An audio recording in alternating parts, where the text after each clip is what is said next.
Halo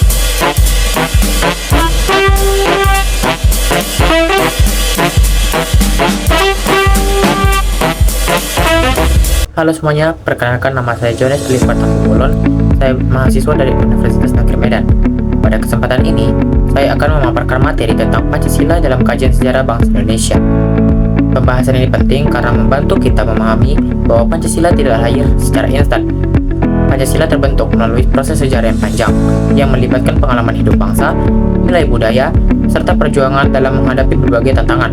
Dengan memahami sejarahnya, kita dapat melihat bahwa Pancasila adalah hasil pemikiran yang matang dan relevan dengan kondisi masyarakat Indonesia. Pancasila merupakan produk autentik dari para pendiri bangsa. Nilai-nilainya tidak diambil dari luar, tetapi digali dari kehidupan masyarakat Indonesia sendiri. Nilai tersebut berasal dari ajaran agama, kebudayaan, serta adat istiadat yang telah lama berkembang. Sebagai pandangan hidup bangsa, Pancasila menjadi pedoman dalam bertindak. Sebagai dasar negara, Pancasila menjadi dasar dalam penyusunan hukum dan kebijakan. Pentingnya Pancasila terlihat dari kemampuannya bertahan dalam berbagai situasi. Indonesia telah mengalami perubahan sistem pemerintahan, krisis politik, dan tekanan global. Namun, Pancasila tetap digunakan sebagai dasar negara. Hal ini menunjukkan bahwa Pancasila memiliki kekuatan yang sesuai dengan kebutuhan bangsa. Contoh nyatanya, dalam kondisi keberagaman suku dan agama, Pancasila mampu menjaga persatuan tanpa menghilangkan identitas masing-masing. Sejarah memberikan banyak pelajaran bagi bangsa. Sebelum kemerdekaan, bangsa Indonesia mengalami penjajahan yang panjang. Kondisi ini menimbulkan penderitaan, tapi juga membangkitkan kesadaran untuk bersatu.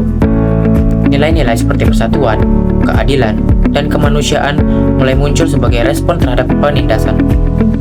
Pancasila dapat dipahami sebagai hasil refleksi dari pengalaman tersebut.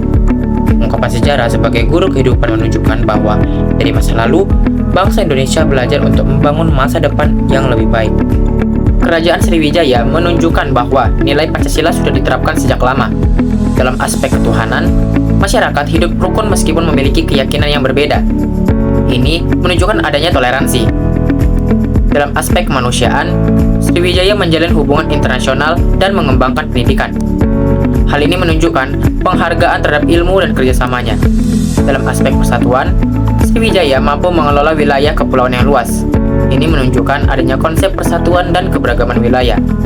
Dalam aspek kerakyatan, terdapat sistem pemerintahan yang terorganisir dan mampu mengatur wilayah luas.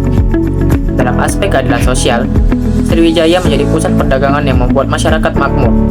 Contoh ini menunjukkan bahwa nilai Pancasila sudah menjadi praktik nyata dalam kehidupan masyarakat sejak masa kerajaan. Pada masa kerajaan Majapahit, nilai Pancasila berkembang lebih jelas. Istilah yang berkaitan dengan Pancasila muncul dalam karya sastra seperti Nagarakertagama dan Sutasoma. Konsep Bhinneka Tunggal Ika menunjukkan bahwa perbedaan dapat disatukan dalam satu tujuan. Nilai persatuan terlihat dari Sumpah Palapa yang menunjukkan tekad untuk menyatukan Nusantara. Nilai kerakyatan terlihat dari praktik musyawarah dalam pemerintahan. Nilai keadilan sosial terlihat dari kebijakan pembangunan yang bertujuan meningkatkan kesejahteraan rakyat. Hal ini menunjukkan bahwa nilai Pancasila tidak hanya berupa konsep, tetapi sudah diterapkan dalam sistem pemerintahan dan kehidupan sosial. Kedatangan bangsa Barat ke Indonesia didorong oleh kekayaan alam, terutama rempah-rempahnya. Penjajahan membawa penderitaan bagi rakyat. Perlawanan dilakukan oleh tokoh-tokoh daerah seperti Diponegoro, Patimura, dan Hasanuddin. Namun, perjuangan ini masih bersifat lokal dan belum terkoordinasi secara nasional. Akibatnya, perlawanan sering mengalami kegagalan. Dari kondisi ini, bangsa Indonesia belajar bahwa persatuan dan kerjasama sangat penting dalam mencapai tujuan bersama. Memasuki abad ke-20, terjadi perubahan dalam strategi perjuangan. Muncul organisasi seperti Budi Utomo dan Sarekat Islam yang menggunakan pendekatan pendidikan dan politik. Kesadaran nasional mulai tumbuh. Puncaknya terjadi pada Sumpah Pemuda tahun 1928. Ikrar satu bangsa, satu tanah air, dan satu bahasa menjadi dasar kuat bagi persatuan Indonesia. Peristiwa ini sangat penting karena menunjukkan bahwa kemerdekaan hanya dapat dicapai melalui persatuan seluruh rakyat. Pada masa penjajahan Jepang, rakyat mengalami tekanan yang berat. Jepang memanfaatkan sumber daya Indonesia untuk kepentingan perang. Namun, di sisi lain, Jepang memberikan ruang bagi tokoh Indonesia untuk terlibat dalam persiapan kemerdekaan. Dibentuklah BPUPKI yang menjadi wadah untuk merumuskan dasar negara.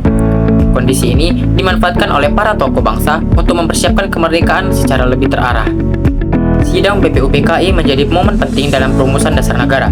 Muhammad Yamin mengusulkan 5 dasar negara yang mencakup kebangsaan dan kemanusiaan. Supomo mengusulkan konsep negara integralistik yang menekankan persatuan. Soekarno memperkenalkan istilah Pancasila pada 1 Juni 1945. Ia merumuskan 5 prinsip yang menjadi dasar negara. Proses ini menunjukkan bahwa Pancasila lahir melalui pemikiran mendalam, diskusi, dan perdebatan yang konstruktif. Setelah proklamasi kemerdekaan, Pancasila resmi menjadi dasar negara. Pada tanggal 18 Agustus 1945, Pancasila dimasukkan dalam pembukaan Undang-Undang Dasar tahun 1945. Meskipun terjadi perubahan konstitusi, Pancasila tetap dipertahankan. Ini menunjukkan komitmen bangsa terhadap nilai tersebut. Pancasila menjadi dasar dalam menghadapi berbagai tantangan, baik dari dalam maupun luar negeri. Pada era ini, Pancasila digunakan sebagai dasar dalam pembangunan negara. Namun, muncul penafsiran politik yang menjadikan Pancasila sebagai alat kekuasaan. Contohnya adalah konsep manipul ustek. Di sisi lain, Pancasila juga diperkenalkan ke dunia internasional sebagai dasar ideologi Indonesia. Ini menunjukkan bahwa Pancasila memiliki nilai universal yang dapat diterima secara global. Pada Orde Baru, pemerintah menekankan pengalaman Pancasila secara ketat. Pancasila dijadikan asas tunggal bagi organisasi. Tujuannya adalah menciptakan stabilitas nasional. Namun, kebijakan ini juga membatasi kebebasan berpikir dan berpendapat. Dari pengalaman ini, dapat dipahami bahwa penerapan Pancasila harus tetap memberikan ruang bagi kebebasan yang bertanggung jawab. Pada era reformasi, Pancasila dikembalikan pada fungsi utamanya sebagai dasar negara dan ideologi terbuka.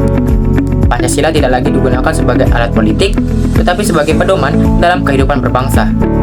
Tantangan saat ini adalah globalisasi, perkembangan teknologi, dan perubahan sosial.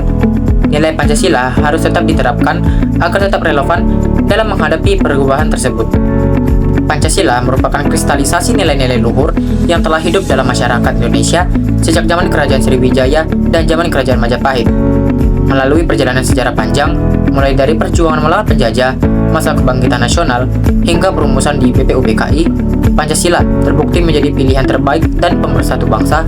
Meskipun mengalami berbagai dinamika dan interpretasi politik dari Orde Lama, Orde Baru, hingga Reformasi, Pancasila tetap kokoh sebagai dasar filsafat negara dan jati diri bangsa yang menjamin keberlangsungan negara kesatuan Republik Indonesia.